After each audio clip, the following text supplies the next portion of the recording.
S'intéresser maintenant au rugby pro et délaisser un petit peu le rugby amateur, le rugby pro ou le rugby mondial même, puisque ce week-end a démarré la Coupe du Monde, Félix, du côté du Japon évidemment, et on va commencer bien sûr par la victoire des Français face à l'Argentine. On va essayer d'en faire un grand format, puisque pour le reste, pas de surprise, donc toujours pas. C'est presque la seule surprise de ce début de Coupe du Monde. Pour les mauvaises langues, pour oui. les mauvaises langues, mais en tout cas dont je fais partie en tout cas, mais c'est vrai que la France s'est imposée donc de justesse 23-21 face aux Argentins, une victoire acquise en première mi-temps, c'est le moins qu'on puisse dire. Oui, tout à fait, une victoire acquise en première mi-temps, l'équipe de France qui finit la première mi-temps à 20-3 si je ne m'abuse, et tu ne t'abuses pas, et qui finit le match à 23-21, donc après avoir été mené 21-20. Après avoir été mené 21-20, du coup une première mi-temps plus que réussie, j'ai envie de dire, parce qu'il y a une première avec de bonnes actions, avec des individualités qui ont su briller, et une équipe de France qui a été assez conquérante, et on a retrouvé l'équipe de France en fait sur la globalité du match comme on la connaît, c'est-à-dire forte en première mi-temps et très décevante en deuxième mi-temps. Alors ce problème, il semble qu'il a été vu par le staff et qu'il est travaillé, mais en deuxième mi-temps, s'ils l'ont pas vu, c'est qu'ils sont complètement mûrs. Oui, voilà. Déjà qu'ils n'avaient pas vu quand Dupont a commencé à être fatigué, alors si là ils n'ont pas vu qu'on n'avait pas été bon en deuxième et bon en première. Là en tout cas, ce qui est sûr, c'est que on va dire quand même que le choix d'avoir mis les anciens sur le banc peut-être a été une bonne solution, puisqu'ils ont réussi à apporter un petit peu d'expérience en fin de match, qui a réussi peut-être à canaliser un petit peu cette fin de match difficile, et Camille Lopez qui s'est placé pas comme un sauveur on va dire, mais en tout cas comme un joueur réaliste qui a réussi à marquer ce drop de suite après avoir été mené au score, et qui permet à l'équipe de France de s'imposer 23-21. Voilà, moi j'ai trouvé cette équipe de France intéressante en première mi-temps, avec des joueurs que je m'attendais pas forcément à être aussi impactants. J'ai bien aimé Vakatawa en première mi-temps, mais en deuxième mi-temps je comprends pas comment est-ce qu'on fait pour s'éteindre comme ça, pour s'éteindre sur une deuxième mi-temps où même si on sait que les Argentins vont réagir, moi j'ai pas trouvé les Argentins extraordinaires.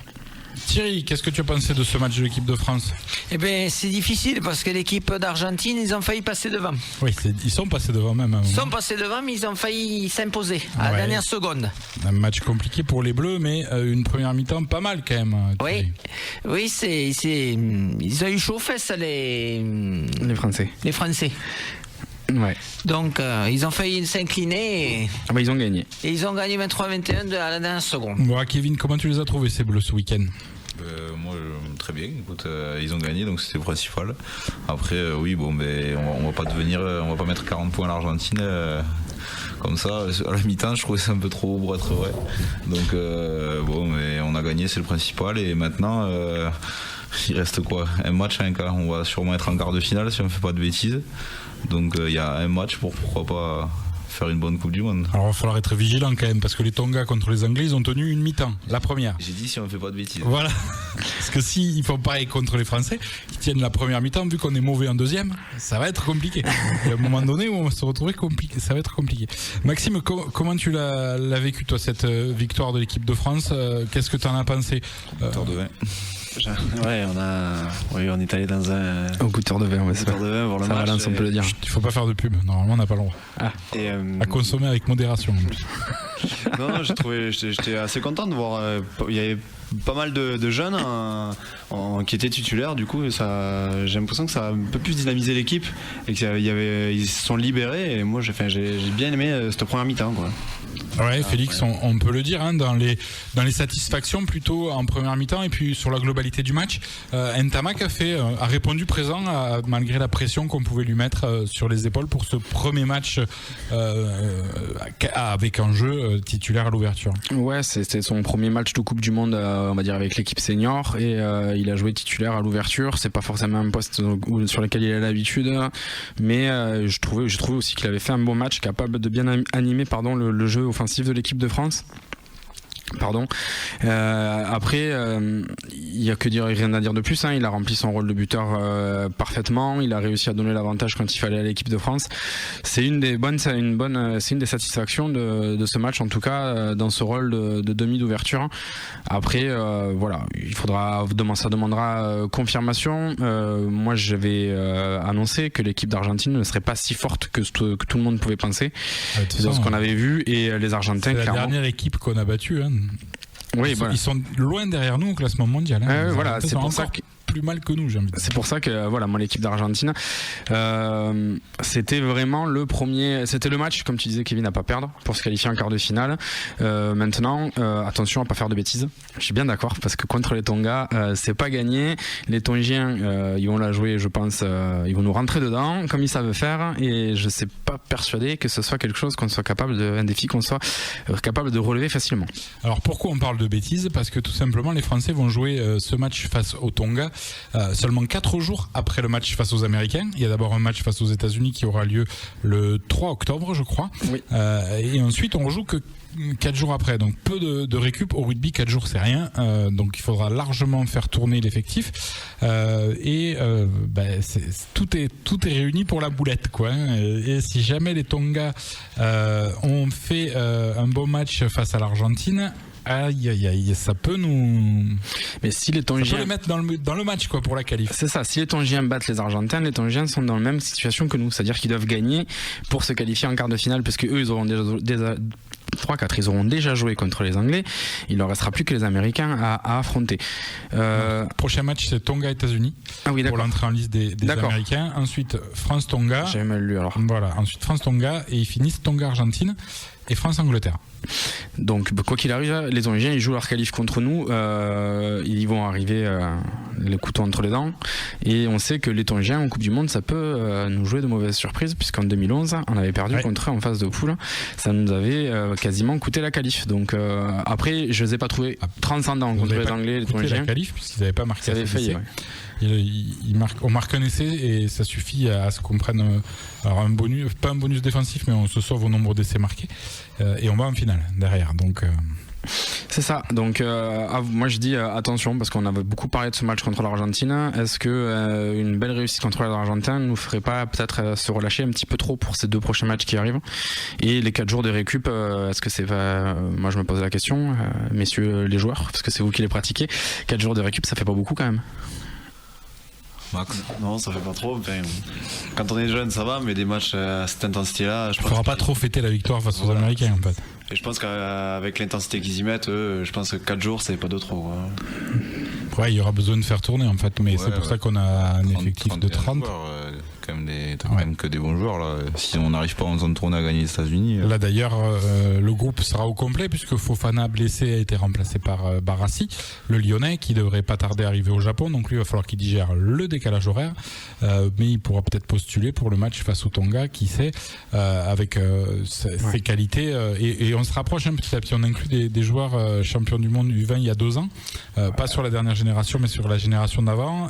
Ntamak, Barassi, il manque plus que Carbonel à l'ouverture, et il y aura la ligne de 3/4 des U20 champions du monde il y a 2 ans. C'est pas Penon au centre avec Ntamak? Non, c'était Barassi Ntamak au centre. D'accord, ok. Et donc voilà, on va voir, on va suivre avec beaucoup d'attention la suite de ce mondial.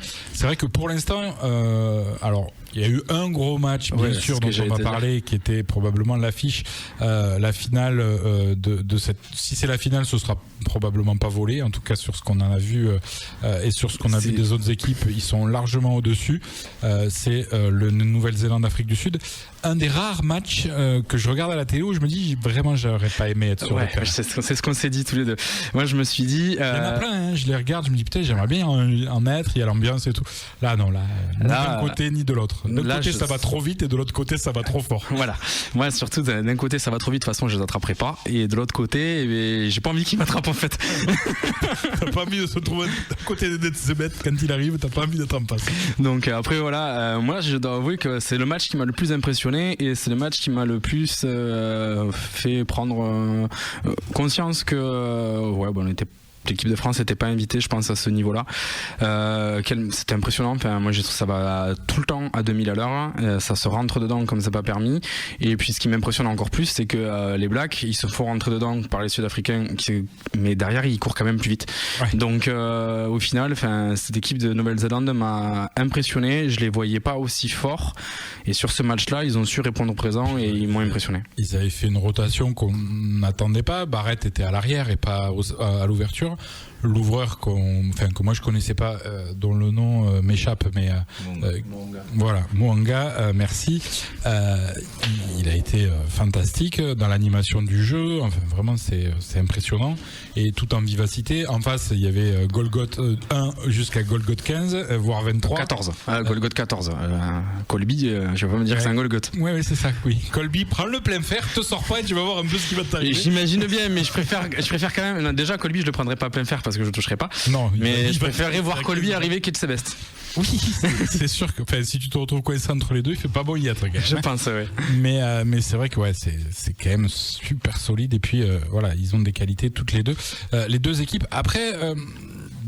Parmi les autres favoris, j'ai l'impression quand même qu'il y en a pas beaucoup qui ont forcé pour s'imposer dans leur premier match, que ce soit les Irlandais, les Gallois ou les Anglais. Les trois autres Européens n'ont pas été mis en danger. L'Écosse est très décevante, mais ça on s'y attendait. La Géorgie pas invitée, contrairement à il y a 4 ans où il y avait un petit truc autour des Géorgiens. Là ils ont vraiment pas fait le poids face aux Gallois. Et il m'en manque un, le Tonga face à l'Angleterre, c'est pareil, des Anglais brouillons qui quand même mettent une valise aux Tongiens sans prendre d'essai. Bon, pour l'instant on a l'impression que ces équipes-là sont prêtes et pas inquiétées sur leur premier tour en tout cas. Pas inquiété, non, elles n'ont pas donné l'impression d'être inquiétées en tout cas, mais comme tu le dis, je pense plus qu'on est dans une configuration de Coupe du Monde où cette année il n'y aura pas forcément de surprise, j'ai l'impression. L'équipe qui aurait pu être un peu surprenante, c'est le Japon, mais cette année on les attend. Justement, cette année on s'attend à ce qu'ils se qualifient les Japonais. Donc, comme pour les autres, il n'y a pas eu de surprise. Ils ont gagné avec bonus offensif face aux Russes pour leur premier match, avec un match où ils avaient beaucoup de pression, sans doute, puisqu'ils étaient attendus par tous leurs supporters, tout leur pays. Ils ont mis un peu de temps à s'y mettre, mais ils ont quand même remporté le match avec le bonus offensif, donc finalement contrat rempli même pour les Japonais. C'est ça, tout le monde a rempli son contrat. Le seul match sur lequel on pouvait attendre une surprise ou non finalement c'était le nôtre, qui était peut-être le plus important de cette première journée de phase de poule. Celui juste avant, peut-être les Fidji contre l'Australie, où les Fidjiens ont plus que tenu pendant 1 heure et puis après se sont écroulés en fin de match, les Australiens prenant même le bonus offensif dans ce match-là. Ouais, mais les Australiens c'est pareil, on les verra passer contre les Gallois et c'est à ce moment-là qu'on arrivera à noter du niveau de ces deux équipes-là, mais je pense pas forcément. Je pense que cette année on va se retrouver avec la difficulté, c'était France-Argentine et quand il y aura Écosse-Japon, où on verra les deux matchs qui seront pour les deux, pas surprise, mais les deux incertitudes au niveau des qualifiés. Mais même les Japonais cette année ne seront pas surprenants. Les Géorgiens, je pense qu'ils ont pas réussi à être surprenants, ils tombent pas forcément dans la poule la plus simple non plus. Donc voilà, c'est à voir. Les Géorgiens sont avec les Gallois. Les Gallois, les Australiens, ils sont pas. Je pense pas qu'ils soient au niveau.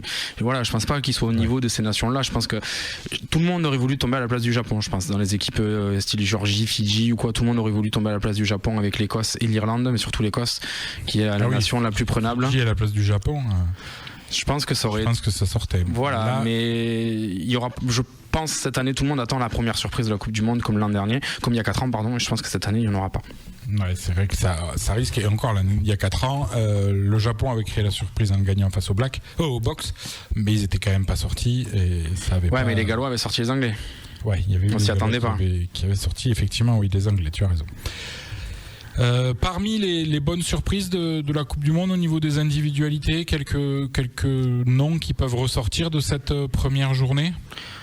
On a bien aimé Ficou avec l'équipe de France qui a fait un bon match. On a trouvé aussi peut-être Barrett à l'arrière avec les Blacks. On s'y attendait évidemment, mais là, après je cherche pas les surprises forcément. C'est pas forcément des surprises. Voilà, moi il y a des joueurs que j'apprécie beaucoup. Moi les 2 secondes de toi, je sais que tu les apprécies pas trop, mais les 2 troisième lignales des Australiens, je les trouve très forts. Ah là, ils m'ont gavé moi. Voilà, je sais que tu les aimes pas, mais moi je trouve les 2 troisième lignales australiens vraiment très forts. Je les ai trouvés vieillissants, donc en retard, chicaillés sur chaque chaque ballon par terre. Oh là là. Voilà, moi je les trouve encore très forts. Et alors là, tu vois, celui-là, j'aurais pas aimé le jouer parce que ça va trop vite. Mais je pense que je leur aurais marché un peu dessus quand même. Ils arrêtent pas. Mako à côté, c'est un enfant de cœur.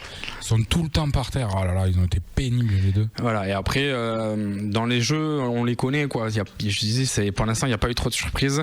Même si je trouve toujours, alors j'ai toujours du mal à me rappeler de son nom, mais l'arrière écossais, je le trouve vraiment très très bon. Et je trouve, Stuart Hogg, c'est ça. Et je trouve vraiment dommage qu'il soit écossais. Ouais, c'est ça, c'est dommage pour lui. Avec les Lions, il est forcément mieux servi et bien plus à son aise. Ouais, c'est vrai que les Écossais, ils ont été très limités face à une belle équipe d'Irlande, mais qui a même pas donné l'impression de forcer. Je sais pas, par contre, l'Irlande, moi, il m'inquiète un peu. Sexton, il tiendra pas toute la Coupe du Monde, c'est sûr. Il est déjà à moitié sur une jambe. Ouais, Maxime est d'accord avec moi. Et c'est vrai que bon, ça va être dur pour les Irlandais, à mon avis. Bon, l'avantage qu'ils ont, c'est que leur prochain match, c'est face au Japon. Donc s'ils gagnent face au Japon, après c'est tranquille pour eux jusqu'à la fin. C'est tranquille toute la saison pour eux, donc. Et ben oui, mais là ça le sera aussi jusqu'en quart de finale. Donc voilà. Avant de refermer la page Coupe du Monde et rugby international, on va quand même donner un grand coup de chapeau à Daniel Gouveia qui ramène une médaille de bronze du championnat de France militaire, puisque ils ont battu avec l'équipe de France militaire, ils ont battu les Blacks 10-5 contre la Nouvelle-Zélande. Donc dans le match de classement, c'était cette nuit. Alors c'était un match compliqué parce qu'ils ont pris les poteaux sur la tronche au sens propre, puisqu'il y a des poteaux qui sont tombés. Mais voilà, les Français sont sortis vainqueurs de ce match face aux Néo-Zélandais. Donc l'équipe de France finit 3e. Et puis juste pour dire aussi, finalement les horaires c'est bien. Non, c'est trop tôt, 7h le matin, c'est trop tôt. Pour regarder Canada-Russie, je me lèverai pas, mais moi j'ai voulu me lever pour Fidji-Australie et c'était tôt. Je suis désolé, c'est trop tôt. À partir de 9h, ça va. C'est bien. Il en faut pas 9h de plus, mais c'est trop tôt. En tout cas, merci beaucoup messieurs.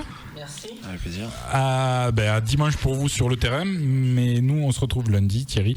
Et merci à tous. Ciao ciao. Et à dimanche. Bye. Bye. VFM Sport, tous les lundis soirs de 19h à 20h sur VFM.